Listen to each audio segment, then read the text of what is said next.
Hi friends, welcome to CNR English academy. இன்னைக்கு வீடியோவில் தமிழில் பார்த்துருப்பீங்க. டிஆர்பி ஹெல்ப்லைன்லேருந்து கிடைச்ச இன்ஃபர்மேஷன் உங்களோட ஷேர் பண்ணுறோம். அதாவது இந்த சண்டே பார்த்திங்கன்னா நம்மளோட ஸ்டேட் அசம்பிளி எலெக்ஷனோட டேட் அனௌன்ஸ் பண்ணாங்க. அதாவது 23rd ஏப்ரல் நம்மளோட எலெக்ஷன் டேட். அன்னையிலேருந்து பார்த்திங்கன்னா எல்லாருக்குமே தெரிஞ்ச ஒரு இன்ஃபோ தான்.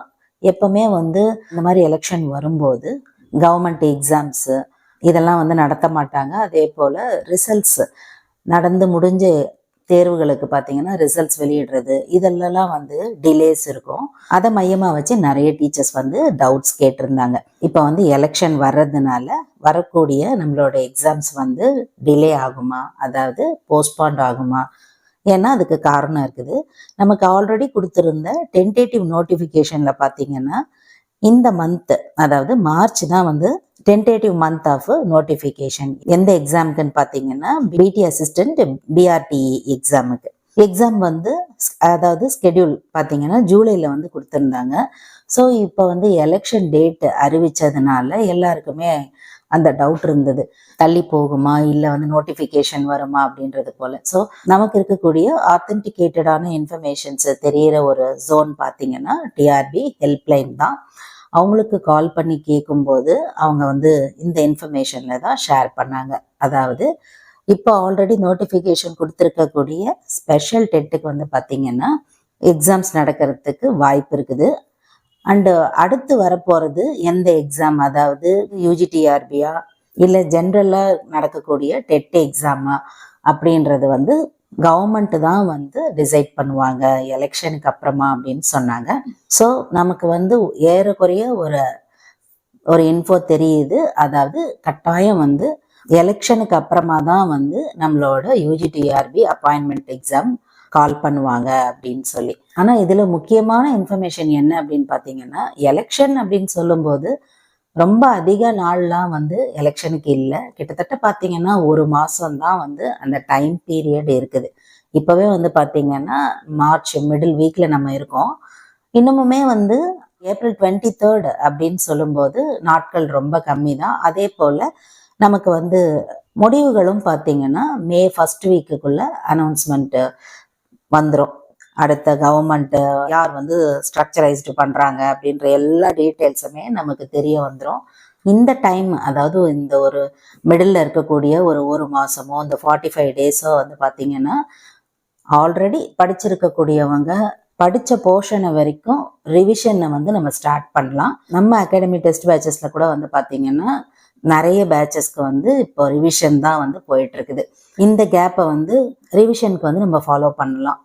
ஆல்ரெடி படித்து முடித்த இன்ஃபோஸை ஒரு பயம் இல்லாமல் மறுபடியும் ரிவிஷன் கொடுக்கும்போது அது இன்னுமே ஸ்ட்ராங் ஆகும். இந்த டைமை இன்னும் டெப்த்தாக நம்ம படிக்கிறதுக்கு பயன்படுத்திக்கலாம். அதாவது உங்கள் சப்ஜெக்டுக்கு தகுந்தது போல் ஸ்கூல் புக்ஸ் இன்ஃபர்மேஷனாக இருக்கட்டும், யூஜியில் நீங்கள் படித்த இன்ஃபர்மேஷனோ, இந்த மாதிரி நிறைய சிலபஸில் இருக்கக்கூடிய இன்ஃபர்மேஷன்ஸை நீங்கள் டெப்த்தாக படிக்கிறதுக்கு பயன்படுத்திக்கலாம். நோட்டிஃபிகேஷன் வந்துருச்சு அப்படின்னு சொன்னால் நம்மளால் அந்த அளவுக்கு அந்த டைமை ஓவராலாக ஒரு யூனிட்டுக்கும் டெப்த்தாக பயன்படுத்துறது கடினமான ஒரு விஷயமா இருக்கும். இப்போ இந்த டைம் ரொம்ப ஆப்டான ஒரு டைம். அதே போல் ஒர்க் பண்ணிக்கிட்டு இருக்கக்கூடிய டீச்சர்ஸ்க்கும் பார்த்தீங்கன்னா டைம் கிடைக்கும். இன்னமுமே ஸ்டார்ட் பண்ணல, டியூ டு பிள்ளைங்களுக்கு எக்ஸாம்ஸ் இருக்கிறதுனால இன்னுமே ஸ்டார்ட் பண்ணலன்னு நினைக்கிற டீச்சர்ஸ் கூட பார்த்தீங்கன்னா இப்போ ஸ்டார்ட் பண்ணலாம். நல்ல டைம் இருக்குது. இந்த டைம்லேருந்து நம்ம ஸ்டார்ட் பண்ணால் கூட நோட்டிஃபிகேஷன் வரும்போது நல்ல ஒரு ஸ்கோரில் நம்ம நம்மளோட பிடி அசிஸ்டன்ட் எக்ஸாமை அப்பாயின்மெண்ட் எக்ஸாமை நம்மளால் கிளியர் பண்ண முடியும். அண்ட் அதே போல் தான் டெட் டீச்சர்ஸ்க்குமே, அதாவது நீங்கள் டெட்டுமே ப்ரிப்பேர் பண்ணலாம். பிஜிடிஆர்பி எக்ஸாம்ஸ்க்கு நிறைய டீச்சர்ஸ் இப்போ ப்ரிப்பேர் பண்ணிக்கிட்டு இருக்கீங்க. அவங்களுமே எந்த டவுட்டுமே இல்லாமல் நீங்கள் உங்களோட ப்ரிப்பரேஷன்ஸை அதே ஃப்ளோவில் நீங்கள் பண்ணலாம். நடுவில் ஸ்டாக்னேட் ஆக வேண்டிய அவசியமே கிடையாது. ரொம்ப டைம்லாம் இல்லை. இந்த எலெக்ஷன் டைம் அப்படின்னு சொல்கிறது பார்த்தீங்கன்னா ஜஸ்ட் ஒரு 1 month தான் நமக்கு இருக்கும். உடனே எக்ஸாம் கால் பண்ணிட்டாங்க அப்படின்னு சொன்னால் நம்மளால் மொத்த போர்ஷனையும் படிக்கிறதுன்றது ரொம்ப கஷ்டம். நோட்டிஃபிகேஷன் வந்த அந்த நாள்ல இருந்து உங்களோட ரிவிஷன் ஸ்டார்ட் ஆகுற மாதிரி நீங்க பார்த்துக்கிட்டீங்கன்னா அந்த கொஸ்டின் பேப்பர் எப்படி இருந்தாலும் சரி, எவ்வளோ டஃப்பாக இருந்தாலும் சரி, அது சக்ஸஸ்ல தான் வந்து உங்களோட எக்ஸாம் வந்து கம்ப்ளீட் ஆகும்.